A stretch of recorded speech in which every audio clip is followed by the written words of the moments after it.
Post transcriptional gene silencing, transcription के बाद, यानी जो एमआरएनए बना है,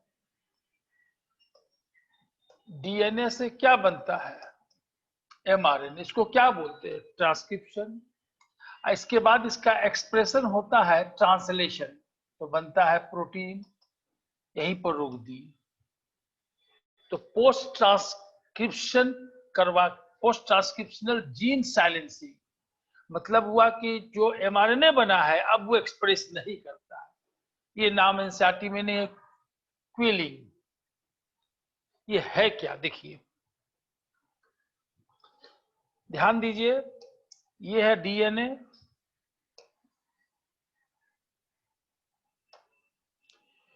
और डीएनए से बना है एमआरएनए।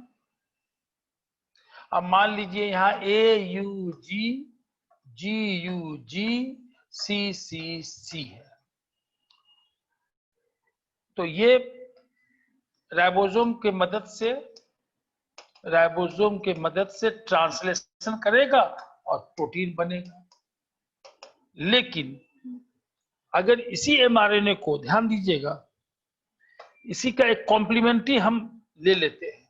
देखो कॉम्प्लीमेंट्री ले लिया, ए का उल्टा यू, यू का उल्टा ए, जी का उल्टा सी, जी का उल्टा सी, और यू का उल्टा ए, जी का उल्टा सी, सी का उल्टा जी जी जी। अब ये बन गया double standard mRNA, double standard mRNA. अब ये ट्रांसलेशन नहीं करेगा, prevents translation, prevents translation, translation नहीं होगा। क्यों नहीं हुआ, एमआरएनए तो होना चाहिए सिंगल स्टैंडर्ड, तभी राइबोसोम के थ्रू प्रोटीन बन सकता है, लेकिन ये डबल स्टैंडर्ड हो गया। अब ये जो जीन था जो अपना मैसेज एमआरएनए को दिया था, वो मैसेज अब राइबोसोम के मदद से प्रोटीन में कन्वर्ट नहीं हो सका। तो यहाँ पर रियल में डबल स्टैंडर्ड एमआरएनए बनवा के इस जीन का एक्सप्रेशन को रोक दिया गया। समझ में आया क्या, आसान है। तो अब हम लोग डिफिनेशन देखेंगे तो समझ में आ जाएगा। डिफिनेशन कहता है कि एक बायोलॉजिकल प्रोसेस है, बायोलॉजी में पढ़ रहे हैं, जिसमें हम लोग आरएनए मॉलिक्यूल के थ्रू इनहिबिट कर दिया जीन एक्सप्रेशन को, typically causing the inactivation of, inactive हो गया कौन, एमआरएनए। ये रहा इंपॉर्टेंट पॉइंट। ये जो है RNA existing naturally in all eukaryotic as a method of cellular defence. मतलब ये आरएनए का जो है, जो मेथड है, ये नेचुरली हर यूकैरियोट में मिलता है सेलुलर डिफेंस के लिए।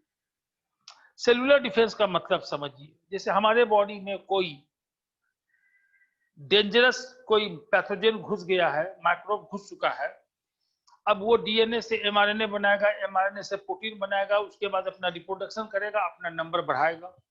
लेकिन हमारे सेल में ये मैकेनिज्म है कि वो एक एमआरएनए और बना के उसको रोक देगा। तो यहाँ क्वेश्चन ये आएगा कि RNA is present in prokaryote, no. It is present in few eukaryote, no. It is present in all eukaryote for the cellular defence. समझ में बात आई, फिर से बोलिए, ये आरएनए क्या है। तो मैं बोलूंगा कि ये जो जीन का एक्सप्रेशन इसको रोक देता है। कैसे रोका भाई, ट्रांसक्रिप्शन के बाद जो एमआरएनए बनता है, और वो जो एमआरएनए है उसको सिंगल स्टैंडर्ड नहीं रखते, हम लोग डबल स्टैंडर्ड करवा देते हैं। डबल स्टैंडर्ड एमआरएनए का ट्रांसलेशन नहीं हो सकता है। अब आइए,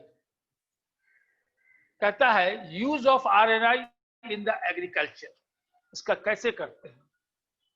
तो कहता है कि एक कॉम्प्लीमेंट्री आरएनए, बोले थे ना एमआरएनए के, binds to mRNA to form the double stranded RNA which can't translate, translation नहीं करेगा। इस प्रकार से जीन का एक्सप्रेशन क्या हुआ, ब्लॉक कर दिया। ब्लॉक माने रुक गया। फिर से बोलो, एग्रीकल्चर में कैसे काम करेंगे, अभी बताया।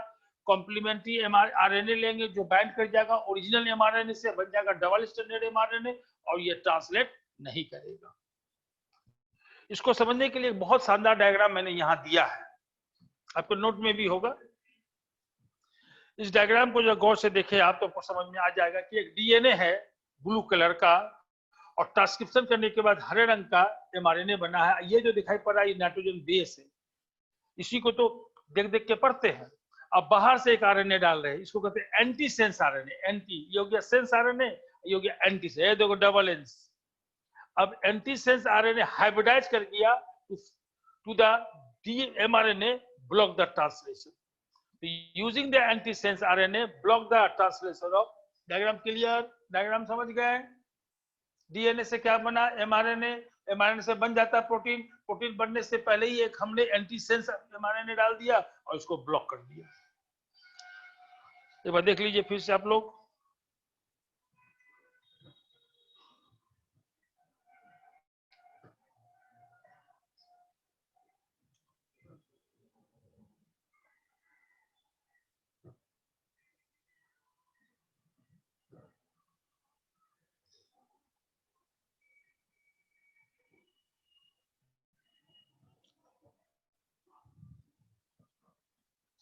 चलिए अब मैं फिर आता हूं वहीं पे। अब आइए, इसको कहते हैं ब्लॉक, इसको कहते हैं साइलेंसिंग ऑफ mRNA। ये जो हमने कॉम्प्लीमेंट्री आरएनए लाया वो कहां से लाया, तो कॉम्प्लीमेंट्री, इसको अब है ना, इसको बिल्कुल अलग से समझिए। ये जो कॉम्प्लीमेंट्री आरएनए है, ये आरएनए वायरस से मिल सकता है या ट्रांसपोजन से मिल सकता है। ट्रांसपोजन का मतलब mobile genetic element. Mobile genetic element मतलब नहीं मालूम हो तो लिख लेना, jumping gene. Jumping gene, jumping gene.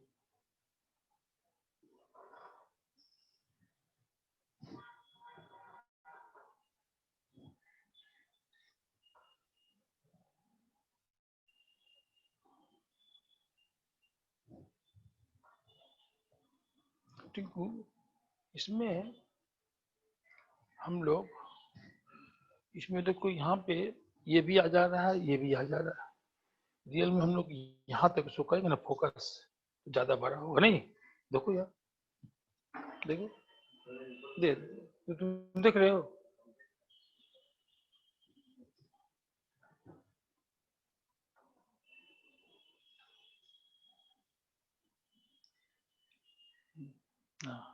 ठीक। चलिए अब तो पहली बात तो हमने ये देखा कि भाई ये होता क्या है और रोकते कैसे, और जो कॉम्प्लीमेंट्री वो मिलता कैसे। अब थोड़ा एग्जांपल आते हैं, ये एग्जांपल में आता है। इस आरएनए मेथड ये हम लोगों में भी हो सकता है, हम लोग में भी आर्टिफिशियली करवा सकते हैं किसी बैक्टीरिया वायरस को रोकने के लिए। तो RNA is a method adopted to prevent the prevent the infection of the root by the tobacco plants। कहता है कि एक रूट है टोबैको प्लांट का, इसमें इन्फेक्शन होता है, और इन्फेक्शन करने वाला एक राउंड वर्म है। नेमाटोड का मतलब नहीं मालूम है तो लिख लो राउंड वर्म। नेमाटोड का मतलब ये किस ग्रुप का है भाई, नेमाटोडा है, एक क्लास है राउंड वर्म का, राउंड वर्म, राउंड वर्म का एक क्लास है। मेलोआइडियगाइन इनकॉग्निटा, इसको याद रखना। फिर से बोलो, टोबैको प्लांट के रूट को इन्फेक्शन करता है नेमाटोड, उस नेमाटोड का नाम बताइए। तो आप बोलिएगा मेलोआइडियोगाइन इनकॉग्निटा। अब हम, चूंकि हम लोग ये जानते हैं, ध्यान दीजिए, हम लोग को मालूम है कि अगर बैक्टीरिया में कोई बाहर का जीन डालना है तो कैसे डालेंगे, प्लाज्मिड के मदद से। और अगर मुझे प्लांट में डालना है तो टीआई प्लाज्मिड से। और अगर एनिमल में, इंसान भी उसमें शामिल है, इसमें कोई बाहर का डीएनए डालना है तो इसके लिए है रिट्रोवायरस। ये दोनों जो है खतरनाक होता है, बीमारी भी पैदा करता है। इसीलिए इसको पहले थोड़ा सा इनएक्टिव करते हैं। इसको लिखाया था मैंने डिसआर्म करके डालते हैं। तो बैक्टीरिया में डीएनए डालने के लिए नॉर्मल प्लाज्मिड, प्लांट में डालने के लिए टीआई प्लाज्मिड और एनिमल में डालने के लिए रिट्रोवायरस।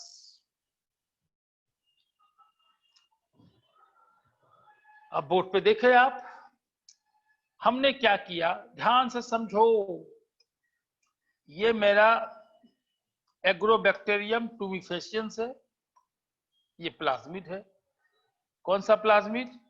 TI plasmid. इसको मैंने बाहर निकाला, रिस्ट्रिक्शन इंडोन्यूक्लियस से काटा और इसमें ध्यान दीजिए नेमाटोड का हमने जीन को डाल दिया।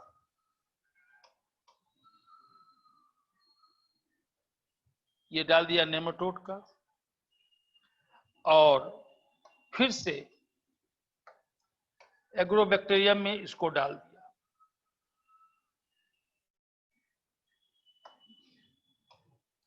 एग्रोबैक्टीरियम में इसको फिर से डाल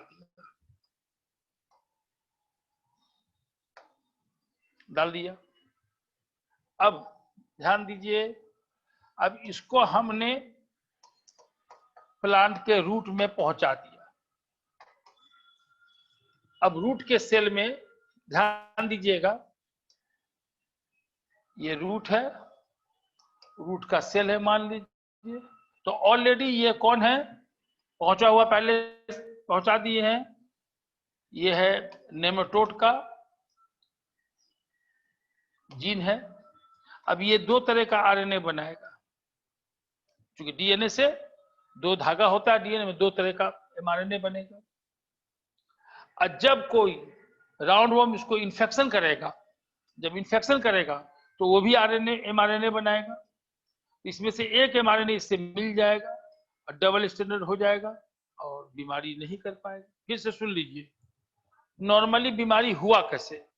इस रूट में नेमाटोड इन्फेक्शन किया, ध्यान से समझो, नेमाटोड इन्फेक्शन किया। तो इन्फेक्शन करने के बाद वो अपने जीन से बहुत सारा एमआरएनए बनाता है, एमआरएनए से प्रोटीन बनाता है, प्रोटीन से बहुत सारा एंजाइम बनेगा, हार्मोन बनेगा और क्या क्या बनाएगा और अपना रिप्रोडक्शन करके नंबर बढ़ाता जाएगा, बीमारी पैदा कर दिया। फिर से बोलिए, बीमारी कैसे पैदा किया? सबसे पहले जो मेलिडोगाइन है, मेलोआइडियोगाइन है, वो इन्फेक्शन किया। उसके डीएनए के वजह से बहुत सारा एमआरएनए बना, बहुत सारा प्रोटीन बना, डीएनए से डीएनए बना और रिप्रोडक्शन हुआ, उसका संख्या बढ़ा, नंबर बढ़ा और बीमारी आपको सामने दिखाई पड़ गई। क्लियर? अब हम उसको रोकना चाहते हैं, तो एक काम करते हैं कि हम अभी एक एग्रोबैक्टीरियम लेते हैं, ये वाला बैक्टीरियम, इसका प्लाज्मिड को निकालते हैं और इस प्लाज्मिड का डीएनए को काट के हम नेमाटोड का जीन डाल दिए। किसका जीन डाल दिया? नेमाटोड का। और इसको हमने बैक्टीरिया को अलाउ कर दिया कि भाई रूट के पास जाओ और नेमाटोड का जीन डाल दो। तो नेमाटोड का जीन पहुंच गया कहाँ? बैक्टीरिया को अलाउ कर दिया है, पहुंच गया रूट के सेल पास। और वो दो तरह का एमआरएनए बनाया, दो धागा, डीएनए में कितना धागा? दो, इससे एक एमआरएनए बना, इससे एमआरएनए बना। अब रियल में जब इन्फेक्शन हुआ, किसके द्वारा? नेमाटोड के द्वारा, तो वो भी एमआरएनए बनाया। अब प्रोटीन बनाने से पहले ही मेरा वाला जो हमने डाला था डीएनए, वो तो एमआरएनए बना चुका है। तो एमआरएनए कॉम्प्लीमेंट्री होने की वजह से वो डबल स्टैंडर्ड हो गया, और डबल स्टैंडर्ड हो गया तो इन्फेक्शन नहीं हुआ। इन्फेक्शन नहीं हुआ यानी कि बहुत सारा प्रोटीन नहीं बना पाया। कितने लोग समझ गए?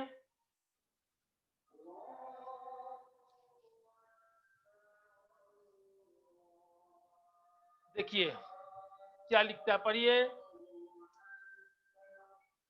कहता है with the help of T-DNA, पढ़ा चुके हैं, प्लाज्मिड ऑफ एग्रोबैक्टीरियम, नेमाटोड का खास जीन डाल दिए होस्ट प्लांट में। होस्ट प्लांट मतलब टोबैको में।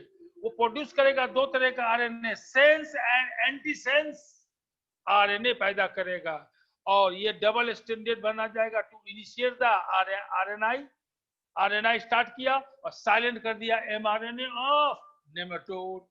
एज ए रिजल्ट नतीजा ये हुआ कि नेमाटोड कांट सर्वाइव, जिंदा नहीं रहेगा उसमें in the transgenic plant and dice. ठीक है, दो तरह का बनाया, सेंस एंड एंटीसेंस, उसमें से एक कॉम्प्लीमेंट्री था उसका। तो यहां से क्वेश्चन क्या क्या आ सकता है? पहला, ये सीक्वेंस में भी क्वेश्चन हमको लगता है कभी दे देगा। देखो, पहले होता है आरएनआई और उसके बाद होता है साइलेंसिंग। तो आप लिख सकते हैं इसको, आरएनआई पहले और उसके बाद साइलेंसिंग, साइलेंसिंग ऑफ एमआरएनए पहले दे सकता है। ये वाला सीक्वेंस से क्वेश्चन आ सकता है, हमको लगता है कि क्वेश्चन आ सकता है। ये पहला पॉइंट है कि what is the RNAi. RNAi जो है पोस्ट ट्रांसक्रिप्शनल जीन साइलेंसिंग है, typically by forming the double stranded mRNA, typically forming the double stranded mRNA. हर यूकैरियोट में आरएनआई पाया जाता है as a cellular defence mechanism. और इसमें करते क्या है कि जो एमआरएनए है जिसको खास डीएनए से बना है, उस एमआरएनए को ट्रांसलेशन करने नहीं देते हैं, क्योंकि कॉम्प्लीमेंट्री एमआरएनए बाइंड कर जाता है। ये कॉम्प्लीमेंट्री एमआरएनए सोर्स क्या है? तो कहता है, पहला सोर्स हमने बताया था आपको यहां, आरएनए वायरस, दूसरा कहा था ट्रांसपोजर या jumping gene, wild gene. Next question पूछ सकता है कि भाई न्यूडोगाइन कौन है? तो नेमाटोड है। नेमाटोड क्या है? राउंडवॉर्म है। ये किसमें इन्फेक्शन करता है? रूट ऑफ टोबैको प्लांट में, नहीं ना? तो अगर इस बीमारी से छुटकारा पाना है तो एग्रोबैक्टीरियम का सहारा लीजिए, एग्रोबैक्टीरियम का टीआई प्लाज्मिड लीजिए। और टीआई प्लाज्मिड पढ़ा चुका हूं, डीएनए का वो सेगमेंट जो डेंजर था उसका नाम बोलिए, डीएनए। याद आया कि नहीं? कितने लोग को याद आया? टी डीएनए पढ़ के देगा नोट, तो यही हाल होगा। टी डीएनए को यहां से काटेंगे, वहां पर नेमाटोड का जीन डालेंगे, इसके बाद दो तरह का एमआरएनए बन गया। अब फिर से ये वापस कर किसमें? एग्रोबैक्टीरियम में, और वो बैक्टीरियम के को हम इन्फेक्शन करवा देंगे रूट को, तो रूट में मेरा नेमाटोड का जीन चला गया, दो तरह का आरएनए बनाया, सेंस और एंटीसेंस। जब इन्फेक्शन करेगा तो एमआरएनए बनाएगा वो नेमाटोड, उसका कॉम्प्लीमेंट्री तो पहले बनकर तैयार है, डबल स्टैंडर्ड बीमारी रुक गया।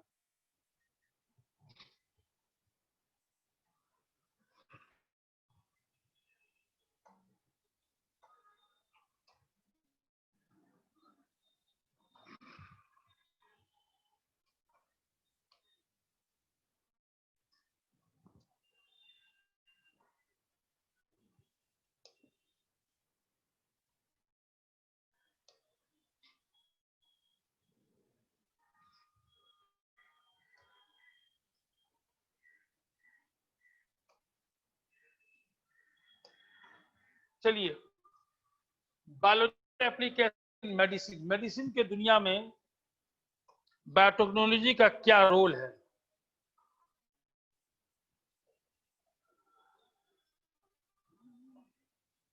देखिए, तीन genetically engineered insulin, gene therapy, molecular diagnosis. पहला हुआ इंसुलिन बनाने जा रहे हैं इंसान के लिए, जो डिफेक्टिव जीन है उसको ठीक करेंगे। अब बीमारी का जल्दी से पता लगा लेंगे, मॉलिक्यूलर डायग्नोसिस।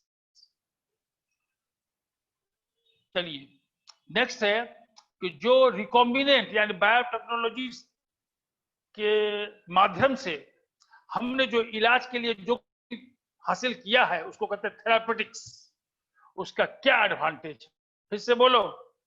जो इंसुलिन है, बीमारी से पता लगाने के लिए जो किट्स बने हैं, इस सब का फायदा क्या है?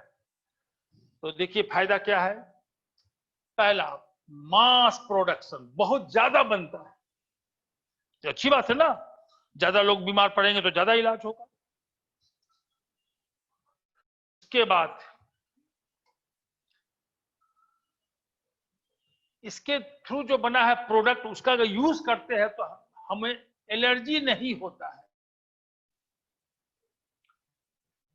नेक्स्ट है, ये सेफ है, सुरक्षित है, ये नहीं कि साइड इफेक्ट है। और मोर इफेक्टिव है। तो पहला हुआ मास प्रोडक्शन, तो ये प्रोडक्ट है, बायोटेक्नोलॉजिकल प्रोडक्ट है, ध्यान दीजिए। पहला इसका मास प्रोडक्शन हो सकता है, ज्यादा से ज्यादा हम बना सकते हैं।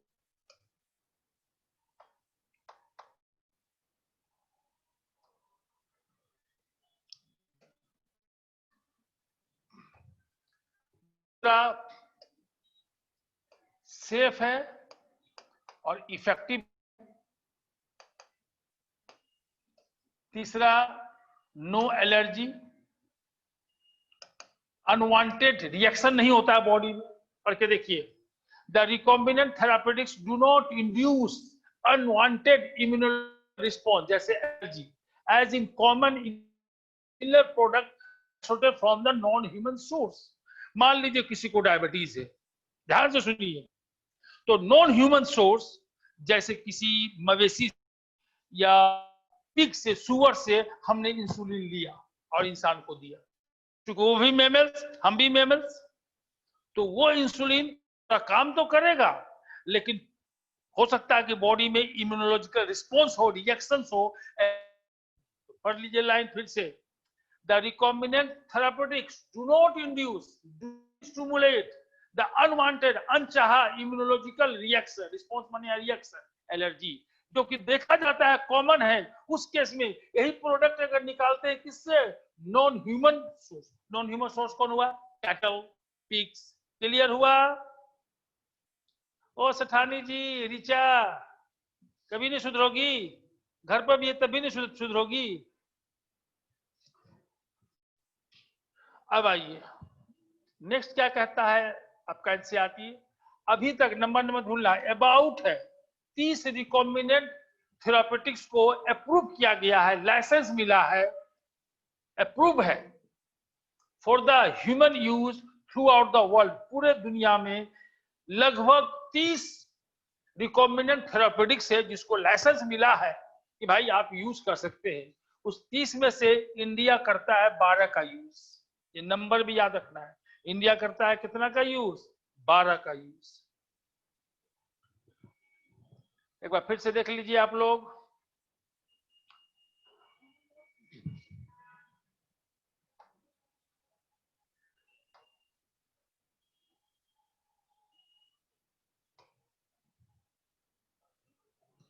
कौन कौन सा नंबर बोले थे हम।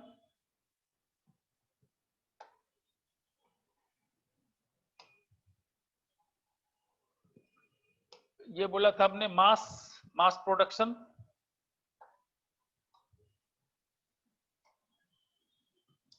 मास प्रोडक्शन क्या बोला था, सेफ, मोर इफेक्टिव, उसके बाद हमने कहा था एलर्जी पैदा नहीं करता है, अबाउट 30। ऐसे ही तुम लोग अपना नोट में भी कर लो, इतना का यूज हो रहा है कहाँ, इंडिया में, और ये हो रहा है कहाँ, पूरे वर्ल्ड में।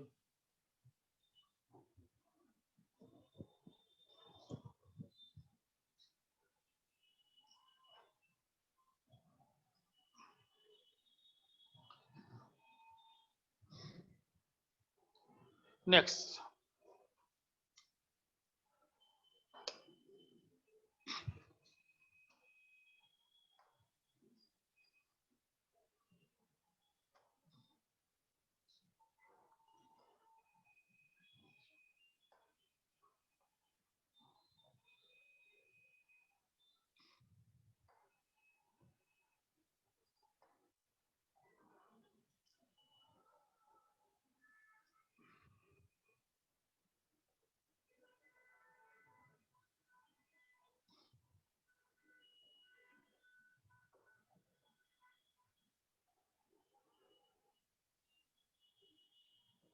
ये आपके नोट का ही नया बनाए हैं, इसका स्क्रीनशॉट ले लीजिए, आपको लैंग्वेज मिलेगा। नोट वहां पर सामने है क्या आप लोग के?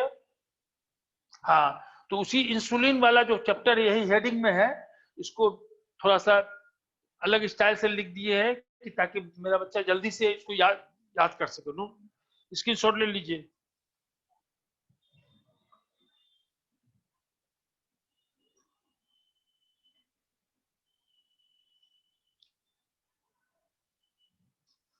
चलिए अब देखिए, इंसुलिन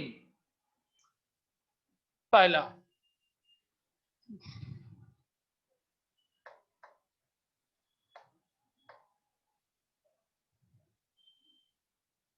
हाँ, पहला है यूटिलिटी। इसका क्या यूटिलाइजेशन है? Sugar management, management of adult onset diabetes. तो अगर डायबिटीज है तो उसमें मैनेजमेंट करेंगे, ये भी ठीक है भाई। तो पहले जो था इंसुलिन को मिलता कैसे था? तो कटा हुआ मवेशी या सुअर से। स्लॉटर माने नहीं मालूम है तो लिख लेगा, कटा हुआ, जबा किया गया। Slaughter cattle and pigs. Problem क्या है? ड्रॉबैक माने कमी। Develop the allergy in some patient, कुछ सब में तो नहीं, कुछ पेशेंट में एलर्जी हो जाता था इस इंसुलिन से, जो कि इंसानी इंसुलिन नहीं है।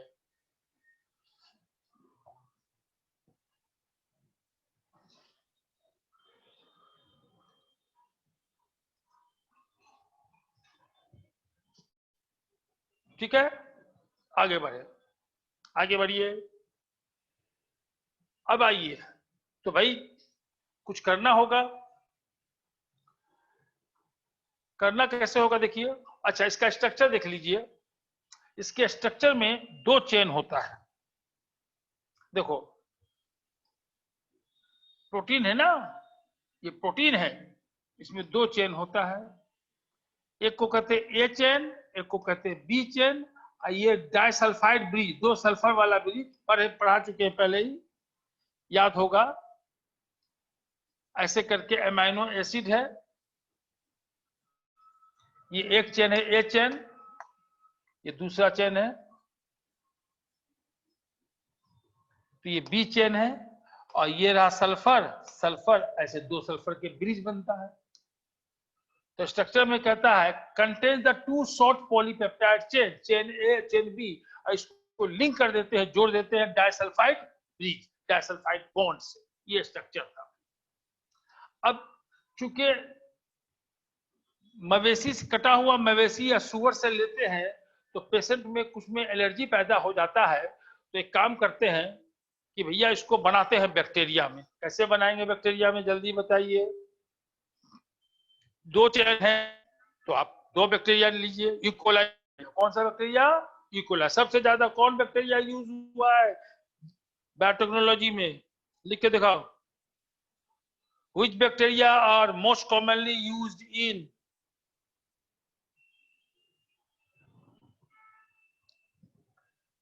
बायोटेक्नोलॉजी या जेनेटिक इंजीनियरिंग? लिख के दिखाओ।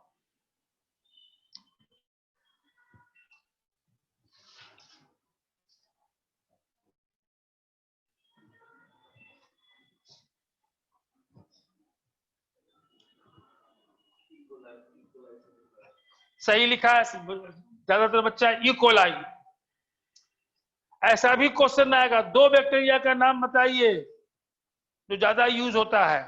ईकोलाई और बेसिलस, बेसिलस एग्रोबैक्टीरियम टूमिफिशियंस, एग्रोबैक्टीरियम टूमिफिशियन।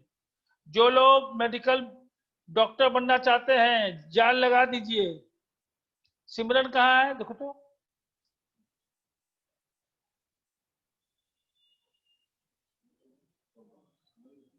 एक लड़की का नाम है सिमरन। देखिए एक चीज और बता दे आपको, बेसिक पीएचडी करने का जरूरत नहीं है। दाएं बाएं दिमाग मत रखिए,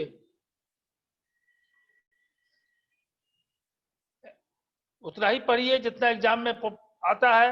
और हाल कम से कम एग्जामिनेशन से पहले कम से कम 6 बार अपने सिलेबस को दोहरा दीजिए, 6 बार, तब होगा, नहीं तो नहीं होगा।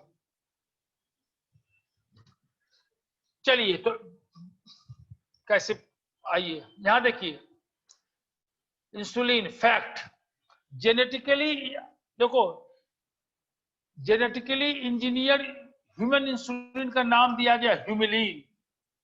1983 में genetically engineered by Eli Lilly American company. एक कंपनी है इली लिली जो सबसे पहले इंसानी हार्मोन इंसुलिन को बैक्टीरिया में बनाया। पूछेगा कि जो मार्केट में इंसुलिन मिलता है वो बायोटेक्नोलॉजिकल प्रोडक्ट है, कौन कंपनी बनाया था? इली लिली।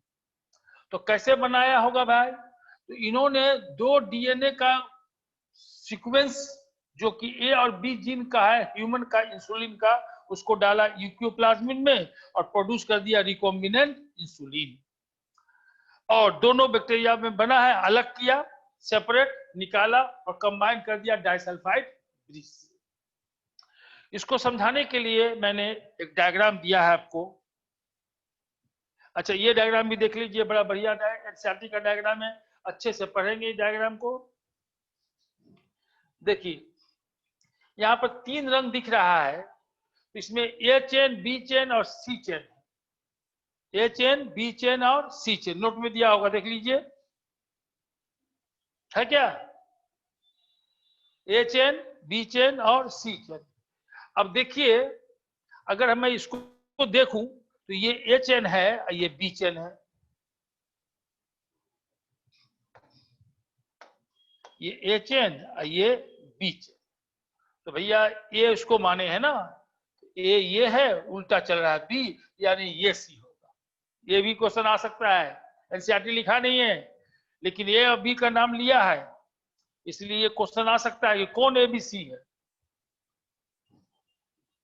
समझ में आया क्या? देखिए ए चेन छोटा होता है, बी चेन देखो यहाँ लिखा हुआ है, ए चेन में कितना अमाइनो एसिड? 21 दिख रहा है क्या आप लोग को? ए चेन में कितना अमाइनो एसिड? 21। अब बी चेन में कितना? तो इंसुलिन में कितना? 51। पूछेगा इंसुलिन में कितना अमाइनो एसिड, तो आप कहिएगा 51। ए में कितना? 21। बी में कितना? 30। तो चलो अब यहां पर जब मैच्योर्ड हुआ तो सी जो है अलग हो गया, फ्री सी, ए और बी जुड़ गया और सी फ्री हो गया। तो ये है प्रो इंसुलिन। प्रो इंसुलिन में बड़ा होता है, इसमें 3 स्टेज था, ए बी सी, लेकिन यहाँ पे 2 ही स्टेज रहेगा, ए और बी। ये एनसीईआरटी का डायग्राम था। अब बना कैसे है वो मेरा डायग्राम देखिए। यहाँ सबसे पहले हमने इंसान के देखो, सपोज करो कि ये सेल है, ये न्यूक्लियस है और ये क्रोमोसोम है। तो हमने देख लिया कि किस क्रोमोसोम पे ए का जीन है और किस क्रोमोसोम पे बी का जीन है, यानी ये जो प्रोटीन है इंसुलिन का, वो ए चेन और बी चेन का जीन को निकालिए। ये वाला ए और बी है, इसको जाकर चिपका दिया किसमें? प्लाज्मिड में। कैसे चिपकाए थे आपको बता दिए थे, पहले काटेंगे, उसके बाद जोड़ेंगे, जोड़ने के लिए डीएनए लाइगेज, काटने के लिए रिस्ट्रिक्शन एंडोन्यूक्लियस। याद आ रहा है क्या? आप लोग का वीडियो स्मूथ चलता है? अरे जैसे हाथ हिला रहे हैं तो सही हिलता है, जर्किंग नहीं ना होता है? बेटा लोग जर्किंग भी नहीं समझ रहा होगा, सोच रहा होगा सड़क पर चलते हैं तो जर्किंग होता है। सर क्या बोल रहे हैं? हाँ, अब इसको हम डाल दिया किसमें? बैक्टीरिया में, इकोलाई। इससे बना ए चेन और इससे बना बी चेन, और दोनों को डाइसल्फाइड ब्रिज से जोड़ दिया। इसमें सबसे बड़ा था प्रॉब्लम कि जो मैच्योर्ड कंडीशन में इंसुलिन था उसको बनाना सबसे बड़ा चैलेंज था।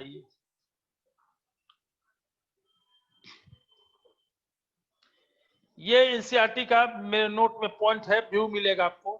The main challenge to get insulin assemble into the matured form. पूछेगा ये क्वेश्चन, आ सकता है, एनसीईआरटी का लाइन है तो आ सकता है। ये लाइन पूछेगा क्वेश्चन कि what was the main challenge to obtain the insulin through the genetic engineering. तो आंसर होगा to get the insulin assembled into the matured form. ठीक है,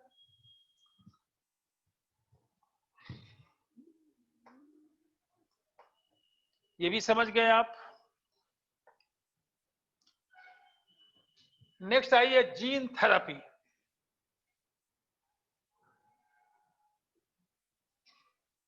जीन थेरेपी जो है इसमें कई मेथड है, तो कलेक्शन ऑफ मेथड। तो हम जान ही रहे कि कुछ जीन डिफेक्ट होगा उसको ठीक करना है, करेक्शन करेंगे जीन का। कैसे पता चल गया? डायग्नोज पता चल गया, या तो बच्चे में पता चला या इम्ब्रियो में पता चला। अभी भी इस पे काम हो रहा है, एक्सपेरिमेंटल स्टेज में। इसमें हम जीन का यूज करते हैं एज ए मेडिसिन। फिर से बोलो, it is a group of method. ठीक है। दूसरा, अभी भी इस पे काम हो रहा है, इसमें जीन का यूज हम एज ए मेडिसिन करते हैं।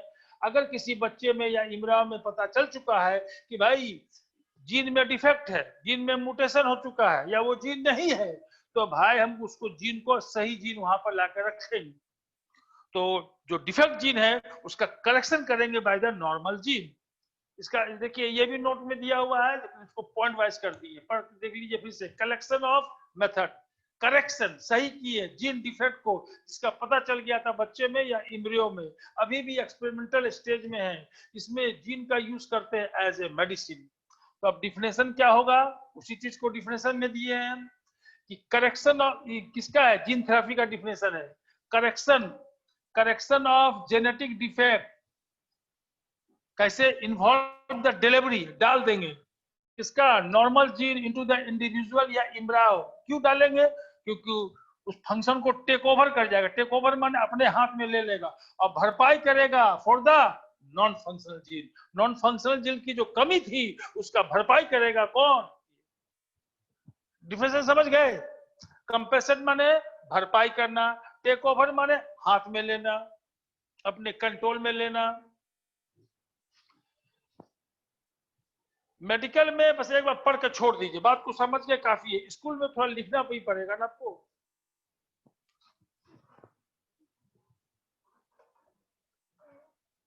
अब आइए, इसका एक एग्जाम्पल है SCID, severe combined immunodeficiency. Severe का मतलब ज्यादा, कंबाइंड मिलके इम्यूनोडेफिशिएंसी।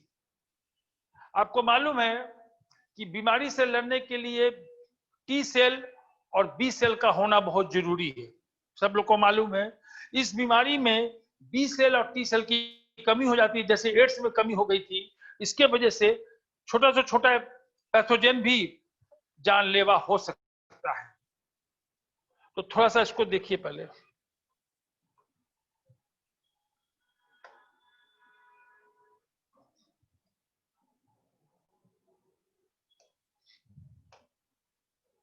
ध्यान दीजिएगा।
देखिए बेसिक क्या है, ये राइबोस चीनी है और ये जो है एडिनिन है, नाइट्रोजन बेस, तो ये न्यूक्लियोटाइड, ये फॉस्फेट, तो फॉस्फेट राइबोस शुगर, इसका नाम हो गया एडेनोसाइन।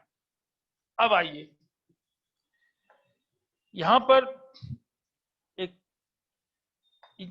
एक एंजाइम भाग ले रहा है,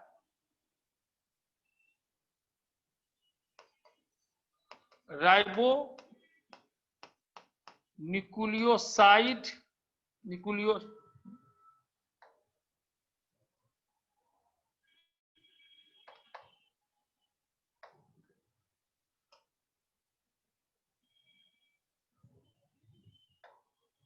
न्यूक्लियोटाइड रिडक्टेज।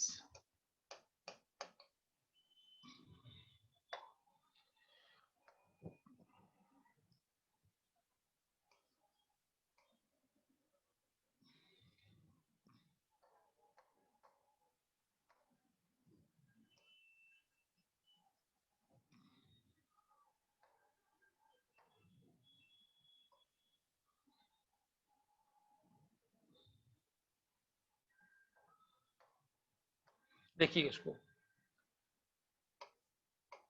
ऐसे कर देते हैं, ध्यान दीजिए। तो राइबो न्यूक्लियोटाइड रिडक्टेज, यहां पर क्या है जल्दी बोलो, OH, यहां से O हट गया, इसीलिए तो रिडक्शन हो गया। तो ये चीनी है, हो गया डीऑक्सी राइबोज, ये था राइबोज, तो ये बन गया डीऑक्सी एडेनोसाइन, और यही न्यूक्लियोटाइड यूज होगा डीएनए के सिंथेसिस। फिर से बोलिए, एडेनोसाइन हमेशा चेंज होता रहता है, किसमें, डीऑक्सी राइबोज में। यही ना बोला अभी, अरे यही ना बोला, एडेनोसाइन किसमें चेंज हुआ, एडेनोसाइन ये वाला, ये वाला,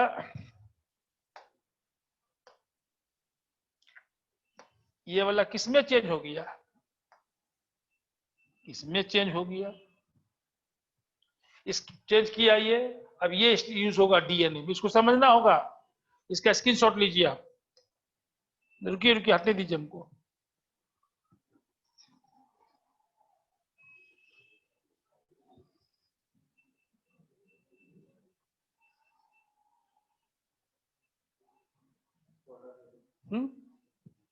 रुको बाबू, हाँ अब लो, अब लो, बस समझ लेना है, क्योंकि आगे आपको याद करने में सुविधा होगा, नहीं तो रटना पड़ जाएगा। अब देखिए क्या होने वाला है, अब ये जो बना है, अब देखो यहां,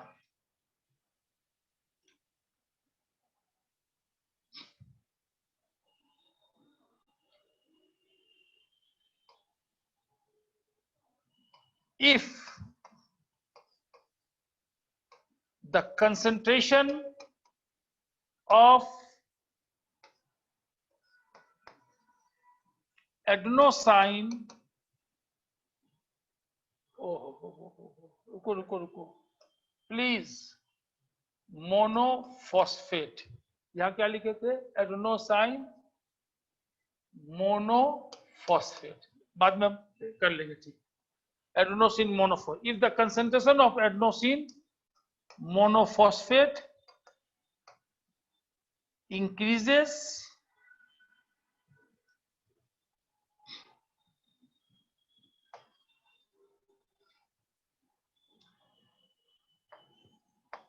they causes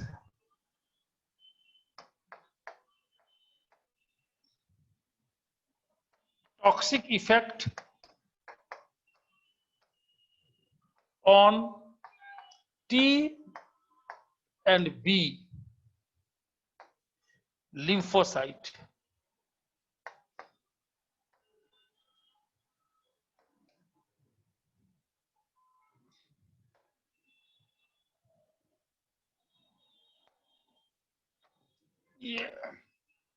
ये देखिए कहता है, इसी में लिख देते हैं, बिकॉज ऑफ NH2, यहां देखिए NH2, यहां NH2 है ना, ये अमोनिया टाइप का चीज है, ये जहरीला होता है। तो अगर इसका और इसका कंसंट्रेशन बढ़ जाए ज्यादा तो ये जहरीला हो जाता है टी सेल और बी सेल्स के लिए। इसके वजह से क्या होगा, टी और B cells very much less,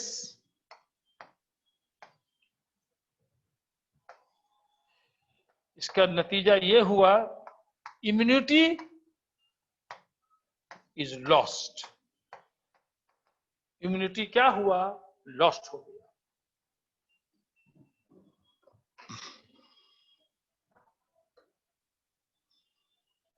थोड़ा सा और कर ले, ठीक।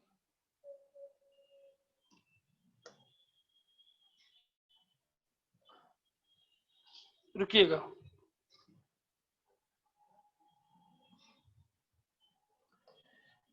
बोर्ड पे देखिएगा। नेक्स्ट पॉइंट देखिए यहां पर,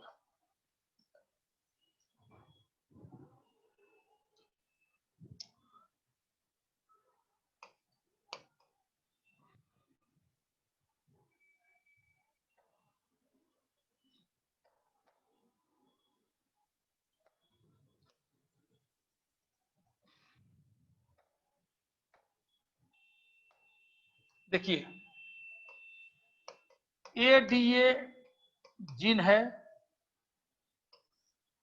ये बनाया एमआरएनए,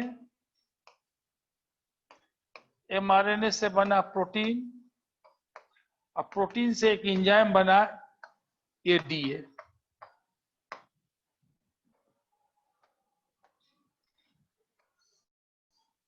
एडेनोसाइन डीएमिनेज। देखते जाइए, अब ये क्या करता है रियल में, रिमूव कर देता है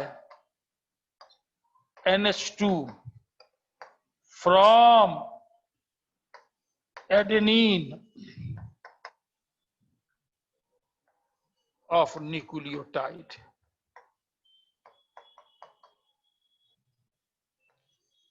So no toxic effect on T and B cell। तो ये जो जीन है, ये जो जीन था, ये जीन से बना एमआरएनए, एमआरएनए से बना प्रोटीन, और प्रोटीन से बना एंजाइम। और जब तक ये एंजाइम रहेगा तो एक्सेस जो है ये दोनों डीऑक्सिन एडेनोसाइन मोनोफॉस्फेट, इसका जो जहरीला पार्ट था ये इसको हटा देता है।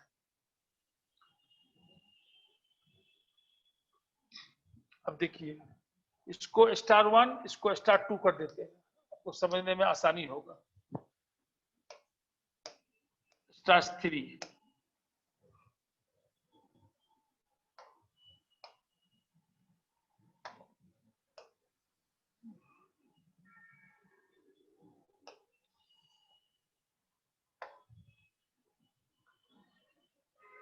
अब यहां देखिए, चलिए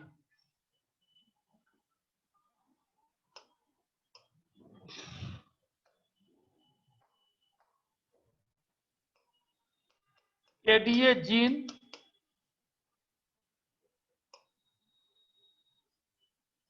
डिफेक्टिव है। नतीजा नो एडीए, एडीए नहीं मिला, इसलिए बी और टी सेल का नंबर घटने लगेगा, क्योंकि लगातार बन रहा है एडेनोसाइन मोनोफॉस्फेट और डीऑक्सी एडेनोसाइन, और नतीजा ये हो रहा है कि इसका लेवल पहुंच गया टॉक्सिक इफेक्ट तक। और इसका नतीजा ये हुआ कि टॉक्सिक इफेक्ट की वजह से ये हार्मफुल इफेक्ट शो करने लगा टी सेल पे और बी सेल पे अमोनिया की वजह से। ठीक है, और लेकिन इसको खत्म करने के लिए मेरे पास था हथियार एडीए, लेकिन जो जीन बनाने वाला था वही जीन तो डिफेक्ट हो गया, और इसी के वजह से ये कॉजेस SCID। तो बताइए SCID सीवियर कंबाइंड इम्यूनोडेफिशिएंसी में कौन एंजाइम नहीं बनता है? ये एंजाइम नहीं बनता है। क्यों नहीं बना? कि जीन या तो नहीं है या डिफेक्टिव है। अगर ये जीन होता तो ये बीमारी नहीं होता। तो क्यों नहीं होता? इसलिए नहीं होता कि भाई ये जीन सही है, mRNA बना है, प्रोटीन बना, ADA बना और लगातार ये बन रहा था, तो कोई प्रॉब्लम नहीं। जो एक्सेस है उसका अमोनिया जो जहरीला है उसको हटा देता था। कौन? फिर से सुन लीजिए, जो राइबोन्यूक्लियोटाइड है वो चेंज हो जाता है डीऑक्सी राइबोन्यूक्लियोटाइड में। क्लियर? राइबोन्यूक्लियोटाइड चेंज हुआ किसमें? डीऑक्सी राइबोन्यूक्लियोटाइड में। ये होता रहता है और डीएनए बनता रहता है। लेकिन ज्यादा बन रहा है, ज्यादा बन रहा है, ठीक है, बनने दो। हमारे पास एक एंजाइम है एडीए। तो जान रहा है एडीए कि भाई ये जो न्यूक्लियोटाइड बना है इसका जहरीला पार्ट कौन है? अमोनिया। अमोनिया को हटा दो तो खत्म। अमोनिया हटते ही वो एक खास कंपाउंड बन जाता है, उसको आयनोसिन बोलते हैं, जानने का जरूरत नहीं है। ठीक है, अब देखो, अब इस जीन में डिफेक्ट हो गया। अभी जब जीन में डिफेक्ट हो जाएगा तो एडीए नहीं बनेगा। एडीए नहीं बनेगा तो जो अमोनिया वाला पार्ट है एडेनिन का, वो हार्मफुल इफेक्ट करेगा, खास करके पूरे बॉडी पे करेगा, लेकिन टी सेल पे और बी सेल पे ज्यादा करता है। तो टी सेल और बी सेल फंक्शन नहीं कर पा रहा है, नहीं बन पा रहा है, बन भी रहा तो खत्म हो जा रहा है, तो आपको बीमारी हो जाएगा SCI। ये आप इसको सिर्फ एक बार देखेंगे कंसेप्ट के लिए, याद करने का जरूरत नहीं है, स्क्रीनशॉट लो।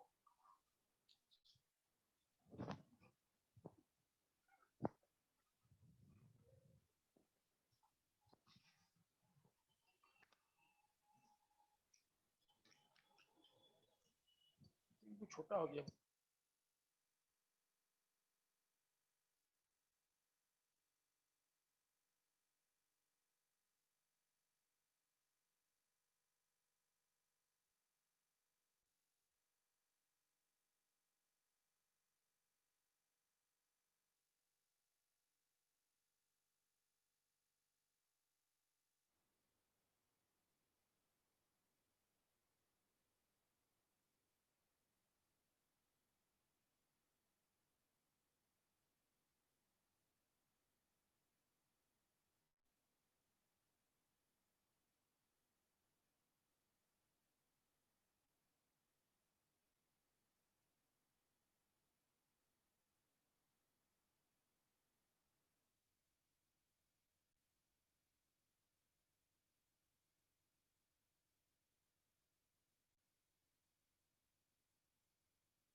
सॉरी फिर से देख लीजिए, combined B cell and T cell immunodeficiency, B cell और टी सेल का कमी, इनहेरिटेड इम्यून डिसऑर्डर, मतलब माँ बाप से बच्चे में आने वाले को बीमारी को कहते हैं इनहेरिटेड। इसका कैरेक्टर है बी सेल लिम्फोपीनिया, इसका मतलब बताओ, जबरदस्त, प्रोफाउंड माने ज्यादा, लेक माने कमी, टी सेल और बी सेल। जब टी सेल में कमी होगा तो सेलुलर इम्यूनिटी, और बी सेल में होगा तो ह्यूमरल इम्यूनिटी। कितना लोग याद है बी सेल और टी सेल का इम्यूनिटी? सेल मेडिएटेड इम्यूनिटी कौन सा? बाय टी सेल, और ह्यूमरल इम्यूनिटी बी सेल। तो इसमें बी सेल और टी सेल दोनों का कमी हो गया, क्योंकि मां में या फादर में बीमारी था। इस बीमारी का जो कॉज है वो है एडेनोसिन डीएमिनेज डेफिशिएंसी। अब देखो, वहां से तुमको समझ में नहीं आ रहा कि भाई बी सेल टी सेल का कमी कैसे होगी, एडेनोसाइन से क्या लेना देना है? लेना देना समझ में आया? ये एंजाइम क्रूशियल है, क्रूशियल माने इंपॉर्टेंट, क्रूशियल माने इंपॉर्टेंट, क्रूशियल माने Bihar board important for the immune system to function. ये एंजाइम जरूरी है। अगर ये एंजाइम एब्सेंट है तो प्यूरिन, प्यूरिन माने क्या बोले थे जी? एडेनिन एंड ग्वानिन, पूजा, याद कीजिएगा, पूजा कोड है मेरा। प्यूरिन में दो आता है, एडेनिन एंड ग्वानिन, और साइटोसिन, थायमिन और यूरोसिन आता है पायरिमिडिन में। तो कहता है कि in the absence of enzyme purine metabolism is disturb and T lymphocyte fail to function, काम नहीं करेगा। The gene for ADA is located, ये अलग से लिखे हैं, कभी भी आ सकता है, 20 नंबर क्रोमोसोम पर रहता है। ये डिजीज होता है ड्यू टू द डिलेशन, यहां पर लिख लो तो तुम लोग, डिलेशन लिखो और mutation, mutation of the gene. फिर से देख लेते हैं फटाफट जल्दी से, बी सेल और टी सेल की कमी, इसको कहते हैं हम लोग टी सेल लिम्फोपीनिया। जब टी सेल नहीं रहेगा तो बी सेल भी नहीं बनेगा। ये बीमारी का वजह है एडीए का कमी। ये एंजाइम इंपॉर्टेंट है इम्यून सिस्टम को फंक्शन करने के लिए। अगर ये एंजाइम नहीं है तो प्यूरिन मेटाबॉलिज्म डिस्टर्ब हो जाता है और टी लिम्फोसाइट काम करना बंद कर देता है। 20 नंबर क्रोमोसोम पे होता है। इस बीमारी का वजह है कि ये जीन या तो नहीं है या तो म्यूटेशन। अच्छा, आप लोग सच बताइए, जो पहला जो आप स्क्रीनशॉट लिए थे, जो मैंने बनाया था, उससे रिलेट कर पाए ना? कैसे हुआ? प्यूरिन मेटाबॉलिज्म का वजह क्या था कि एडीए था तो अमोनिया का इफेक्ट को कम किया था। टेस्ट कर तैयार हो जाइए। जो लोग टेस्ट नहीं देंगे नेक्स्ट क्लास में नहीं आ पाएंगे, नेक्स्ट क्लास में नहीं आ पाएंगे। टेस्ट दीजिए, टेस्ट में भागते हैं आप लोग। 2 बार एंट्री मत करो।